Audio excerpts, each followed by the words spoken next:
জনাব জুলকারনাইন সাহের খান, আমি আপনার কাছে যে প্রশ্ন করতে চাই যে শরীফ ওসমান হাদিকে শুক্রবার দিন সেই গুলি করার পর, যদিও মানে কি বলে যদি ভিন্ন দিকের গোলার্ধে থাকা আমরা মানে আমি ঠিক এটি সময় মতো জানি নাই, কিন্তু তারপর থেকে যখনই জেনেছি পুরোটা রাত ধরে আমি আপনাকে আসলে ফলো করছিলাম যে আপনি প্রথম সিসিটিভি ফুটেজ থেকে শুরু করে তারা আসলে কোন জায়গায় আছেন, কোন জায়গা থেকে পালাতে চেষ্টা করছেন কিনা ক্রমাগতভাবে স্ট্যাটাস দিয়ে গেছেন।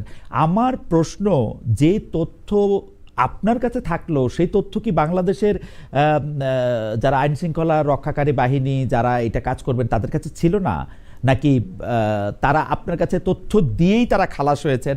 আমি মুর্তজা ভাই তো খুব সুন্দর বাংলা লেখে, মুর্তজা ভাইয়ের ফেসবুকের স্ট্যাটাস আমার খুব পছন্দ হয়েছে। উনি স্ট্যাটাস দিছে যে পালানোর বিস্তারিত গল্প যারা সরবরাহ করছে তাদের দায়িত্ব ছিল ধরার, কেন ধরতে পারলো না জবাবদিহিতা নিশ্চিত করুন। আপনার মানে আমি শিওর এটা আপনাকে এবং কিছুটা বোধ হয় আমাদের জাওয়াদ নির্ঝরকেও বলেছেন, আমি জানি না, যে পালানোর বিস্তারিত গল্প যারা সরবরাহ করছে তাদের দায়িত্ব ছিল ধরার, মানে তারা আপনাকে গল্প সরবরাহ করছে, তারা ধরছে না। আপনি যদি একটু বলতেন, আমি মনে হয় এখানে এই শায়ের বলার আগে আমি একটু বলি। আমি এখানে গল্প সরবরাহ করছে একজন ব্যক্তির কথা বলছি না। শায়ের তার অসংখ্য সোর্স আছে, সেই সোর্স থেকে তথ্য দিচ্ছে। শুধু এই তথ্যই নয়, আর অনেক তথ্য দেন যে সমস্ত তথ্য বাংলাদেশের মূলধারার গণমাধ্যম দেয় না বা দিতে পারে না। আমি এখানে বলেছি যাদের ধরার দায়িত্ব ছিল তারা বিভিন্নভাবে গণমাধ্যমকে গল্প সরবরাহ করছে, শুধুমাত্র একজনকে। আমরা একটু সায়েরের ব্যাখ্যা শুনি, আমি লাইনটা আবার পড়ি খান সাহেবের সুবিধার জন্য। পালানোর বিস্তারিত গল্প যারা সরবরাহ করছে তাদের দায়িত্ব ছিল ধরার। সায়ের, আসলে পালানোর বিস্তারিত গল্প এবং এই যে সরবরাহ করার যে বিষয়টা আছে, আমি আপনাকে বেশ মজার একটা কথা বলি। আমাকে গোয়েন্দা সংস্থা থেকে আমাকে তথ্য সরবরাহ করা হয় না। এটা অনেকেই মনে করেন যে আমাকে গোয়েন্দা সংস্থা থেকে আমাকে তথ্য সরবরাহ করা হয়, বাট বিষয়টা এমন না।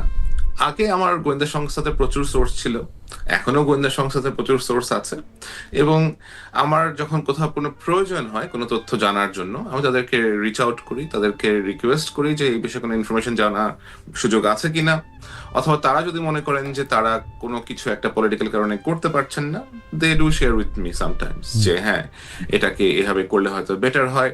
তখন আমি তথ্য পাওয়া মাত্রই যে আমি জাম্প করে বসবো যে তথ্যের উপরে আমাকে অ্যাক্ট করতে হবে, ওইটাও না। নর্মালি কোনো তথ্য পেলে আমাকে ওইটা ভেরিফাই করতে হয়, আমাকে এটা কয়েকটা সোর্সের মাধ্যমে আমাকে ওটা যাচাই করতে হয়। তো আমি কোনো তথ্য পেলাম সেটাকে আমি ভেরিফাই করব না করেই আমি জাম্প করব যে এটাই হচ্ছে কনক্লুশন। ব্যাপারটা এরকম আমি করি না, এটা আমার পক্ষে করা সম্ভব না। এটা হচ্ছে একটা ক্লারিফিকেশন। সেকেন্ড হচ্ছে তাহলে যদি আপনি আমার ইয়াটা একটু বলতেন যে মানে আপনি যে তথ্যগুলি পাইতেছেন সেই তথ্যগুলি কি বাংলাদেশের যাদের ধরার কথা, এইটা দিয়ে আবার আমি যে তথ্যগুলো সেদিন পাচ্ছিলাম, এখন ইউ আন্ডারস্ট্যান্ড আমরা যখন কাজ করি এই ধরনের অনুসন্ধানী সাংবাদিকতা নিয়ে যখন আমরা কাজ করতে হয়, আমাদেরকে বিভিন্ন ধরনের মানুষের সাথে পরিচয় রাখতে হয়, বিভিন্ন ধরনের লোকজনের সাথে আমাদের পরিচয় থাকে। এই লোকদের মধ্যে কেউ হয়তো হতে পারে পুলিশের অফিসার, কেউ হয়তো হতে পারে আপনার আন্ডারওয়ার্ল্ডের সাথে রিলেটেড এরকম কোনো লোকজন, কেউ হয়তো হতে পারে আপনার অন্য কোনো পলিটিক্যাল পার্টির লোকজন, কেউ হয়তো সরকারের ভেতরের কোনো লোকজন, নট নেসেসারিলি যে ইন্টেলিজেন্সের লোকজন অথবা সিকিউরিটি ফোর্সের লোকজনই দিচ্ছে। এখন হয়তো এখানে এমন লোকজন আছেন যাদের পক্ষে এই তথ্যের ভিত্তিতে অ্যাক্ট করা সম্ভব হচ্ছে না, এবং আমার জন্য এই ছেলেটাকে চিনতে সময় লেগেছে কমপক্ষে হলো 4 থেকে 5 ঘন্টা। এবং এই তথ্য আমার কাছে বিভিন্ন মাধ্যমে আসছিল। ধরেন তার বন্ধুরা কেউ আসছিল, তার সাথে পড়াশোনা করেছে এরকম কেউ আসছিল। এই ছেলে আপনার বেসিসের মেম্বার ছিল, সে মোস্তফা জব্বার যিনি ছিল তার কাছ থেকে পুরস্কার নিয়েছে, এবং ওই যে আইটি সোসাইটি আপনার বেসিসের যে একটা সোসাইটি আছে, ওই সোসাইটির ভেতরের লোকজন আমাকে রিচ আউট করেছে যে আমরা এই ছেলেটাকে চিনতে পারতেছি, এই ছেলেটা হচ্ছে এই এটা। স্যার আপনি কিছু মনে করলে আপনার একটা কথা বলি, আপনি তো একজন মানুষ, বাংলাদেশের ডজন খানেক গোয়েন্দা সংস্থা আছে যাদের এই কাজগুলি রুটিন অনুযায়ী করার কথা।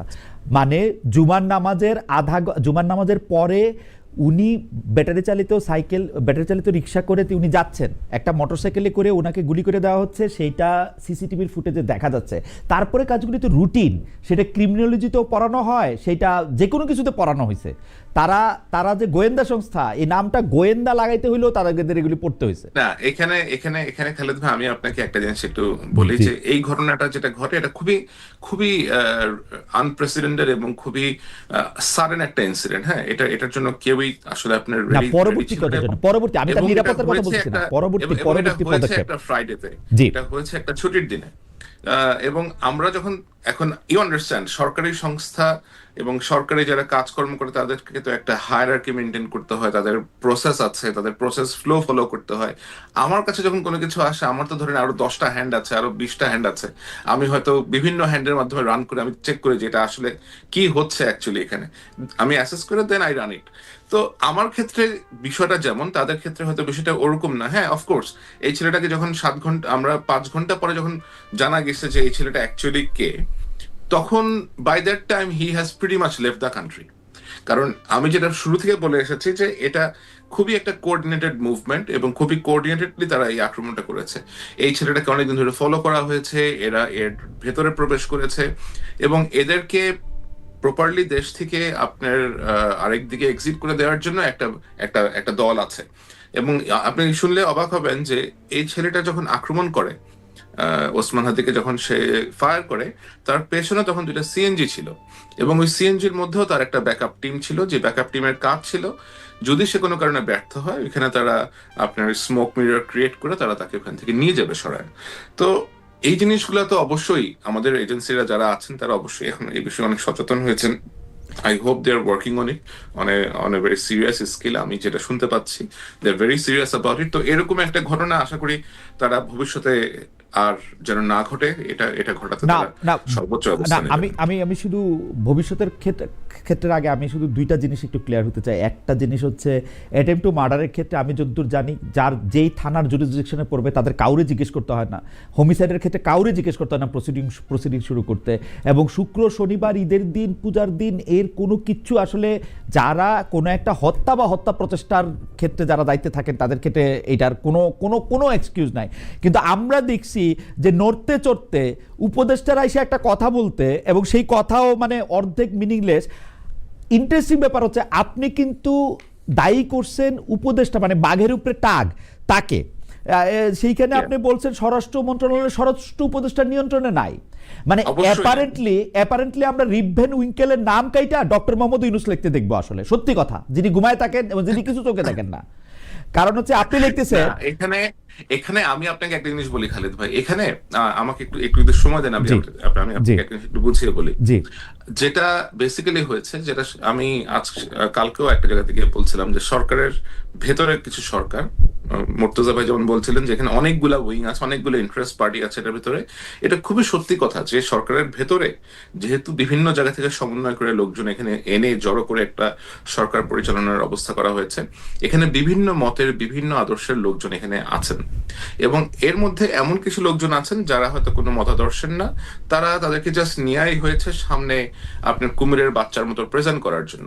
এরকম 3 থেকে 4 জন উপদেষ্টা আছেন এবং আপনি দেখবেন যে পৃথিবীর যত কিছু হয় যে সরকারের হয়তো একটা চেয়ার ভেঙে গেছে, ওই উপদেষ্টার দোষ। কোথাও হয়তো কোনো আপনার বিদেশে কোনো একটা শ্রমিক পা পিছলে পড়ে গেছে, সেটাও আরেক উপদেষ্টার দোষ। কোথাও এক যাত্রা পালানে কোথাও কোনো কিছু একটা হচ্ছে, সেটাও হচ্ছে আরেক উপদেষ্টার দোষ। সুতরাং এই যে ধরেন আপনার উপদেষ্টারা যে কিছু লোকজনকে স্কেপগোট হিসেবে তারা নিয়ে আসছে এখানে আপনার অন্যদেরকে আড়াল করার জন্য, এটা একটা বাজে প্রয়াস আর কি। তো এটার অংশ হিসেবে আমি আপনাকে বলবো যে একটু হোল্ড করবেন প্লিজ, একটু হোল্ড করেন। সরি জি আপনি কন্টিনিউ করেন, এবার ঠিক আছে। It's alright, sorry, like I was just having a phone call.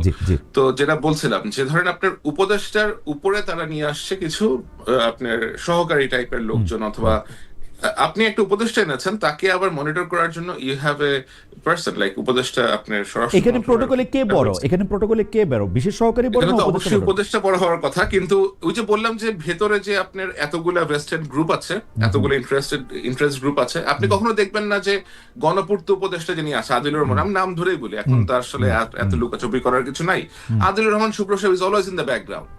Junior যত ঘোষ যত দোষ আসিফ নজরুলের, জুনিয়র যত দোষ মোস্তফা সরোয়ার ফারুকীর, জুনিয়র যত রকমের অপকর্মের দোষ ওই যে ওই আপনার স্টুডেন্ট অ্যাডভাইজার মাহফুজের। পেছনে যারা নিজেদেরকে এমন মিনিস্ট্রিতে রেখেছেন যে সামনে আসতে হয় না, গণপূর্ত মন্ত্রণালয়, শিক্ষা, তারপরে আবার আপনার পাওয়ারে আছে একটা, এই লোকগুলা তারা যা করেছে এটা আমার মনে হয় তারা খুব ভালো করে জানেন যে তারা কি কি করেছেন সরকারের ভিতরে থেকে, এবং এখনো তাদের কারা কি কোথায় কি করে চলেছেন। এই যে আপনি স্বরাষ্ট্র উপদেষ্টাকে যে ওখানে বসে আছেন, এই ভদ্রলোকের সচিবটা কি একটু খোঁজ খবর নেন, এই যে তার সচিবের আপনার পলিটিক্যাল যে অ্যাফিলিয়েশনটা কি, উপদেষ্টা সাহেবের যে সহকারী আছেন ওই সহকারীর পলিটিক্যাল অ্যাফিলিয়েশন কি, সে আগে স্টুডেন্ট অবস্থাতে সে কিসের পলিটিক্স করে আসতো। সুতরাং আপনাকে যারা চালাবে, আপনি একটা লোককে চারিদিক দিয়ে ঘিরে ধরে রাখছেন, আপনার পারপাস সার্ভ করবে এরকম লোকজনের, এবং আপনি আশা করতেছেন যে এই বয়স্ক একজন সাবেক জেনারেল সাহেব উনি সবকিছু উল্টা দিবে, ব্যাপারটা তো এরকম না। না স্যার, আপনার কাছে আমার শুধু এইটা প্রশ্ন, আমি কিন্তু এই যে উপদেষ্টা তার সহকারী এই যে মেকানিজমটা, এটা কিন্তু আমি চারিদিকে দেখতে পাই। মানে এই যে নিরাপত্তা উপদেষ্টা কি আসলে পররাষ্ট্র উপদেষ্টা না, সেই পররাষ্ট্র উপদেষ্টা। হ্যাঁ, তো এখন মানে একটা ইন্টারেস্টিং কথা বলেছেন আপনি, আমি কিছু হলেই তৌহিদ সাহেবকে কিছু হলেই গালিগালাজ করে ফেলা হয়, বাট তৌহিদ সাহেবের তো এখানে কোনো ক্ষমতা নাই, ক্ষমতা তো আরেকজন উপর থেকে নিয়ে আসছে। মানে তৌহিদ সাহেব পররাষ্ট্র উপদেষ্টা যদি দিল্লি গিয়ে কারোর সাথে বৈঠক করে আসতো তাহলে সে শেষ হয়ে যেত।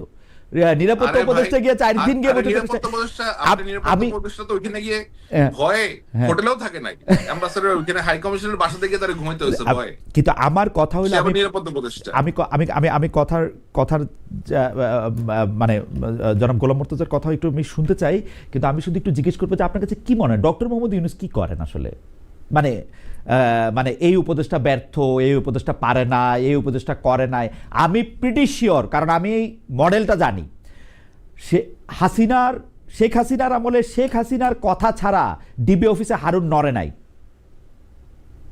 ডক্টর মোহাম্মদ ইউনূসের কথা ছাড়া আনিস আলমগীর গ্রেফতার হতে পারবে না। ডক্টর মোহাম্মদ ইউনূসের কথা ছাড়া এই হাদির মৃত্যুর পরে এই গোয়েন্দা সংস্থাগুলি যে মুভ করে নাই বা করছে কিনা, যে জবাবদিহি চাইতেছে, এটা ডক্টর মোহাম্মদ ইউনূসের দায়, উনি অ্যাক্ট করে নাই। আপনি কি মনে করেন এই রুটিন চেঞ্জ হয়েছে প্রাইম মিনিস্টারের কার্যালয় থেকে ডিবি অফিসে বা ঢাকার কমিশনারে কবে যে এটা মুভ করো তারপর আর মুভ করবে, আপনি কি মনে হয় এটা চেঞ্জ হয়েছে? আপনার গোয়েন্দা সংস্থাগুলোকে আসলে এখন ফাংশনাল অবস্থায় আছে, আপনি কি জানেন যে তারা ফাংশনাল অবস্থায় আছে কিনা, অথবা তাদের যে অ্যাক্টিভিটিস সাধারণভাবে যে তারা অ্যাক্টিভিটিস করা দরকার, তাদের অ্যাক্টিভিটিস গুলো করতে আপনার যে ধরনের কোঅপারেশন লাগে সে ধরনের কোঅপারেশন কি তারা পাচ্ছে? বলেন তো আমাকে। এটাও একটু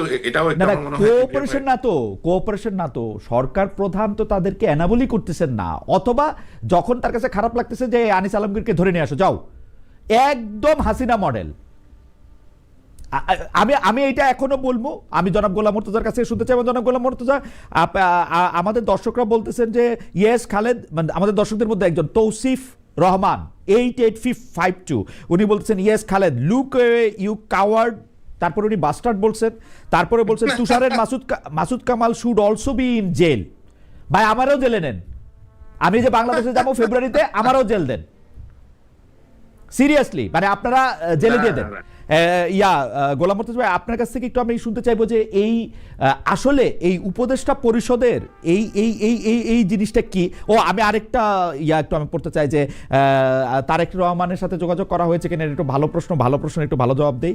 আমি গত 5 বছর ধরে কন্টিনিউয়াসলি জনাব তারেক রহমানের ইন্টারভিউ নেওয়ার চেষ্টা করে আসতেছি, লিখিত, মেইল, ফোন, কথা, সবকিছুতে উনি আমাকে ইন্টারভিউ দিয়েছেন, মানে দিবেন বলে সর্বশেষ কথা দিয়েছেন, মানে আই ডোন্ট নো।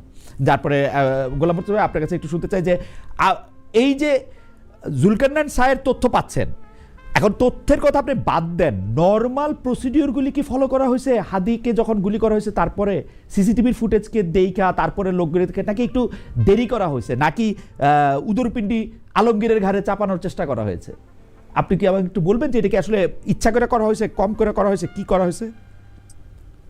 ধন্যবাদ। এটা আমি যেটা বলতে চাই সেটা কিছুটা বলেছি। আপনি আমার যে ফেসবুক স্ট্যাটাসটার কথা বললেন, আমি সেখানে সরকারের অংশ হয়ে আমি তো সরকারের অংশ বলছি, আমি তো সরকারের খুব ছোট্ট একটা জায়গার খুব ক্ষুদ্র একটা অংশ, তো সেটা হয়ে সবগুলো জায়গাতে আমার পক্ষে মন্তব্য করা সম্ভব নয়। কিন্তু হাদিকে গুলি করার পরের থেকে জুলকারনাইন সাহেবের যে পোস্টের কথা বললেন, তিনি যেভাবে তথ্য সরবরাহ করেছেন, সেটা আমিও ফলো করেছি।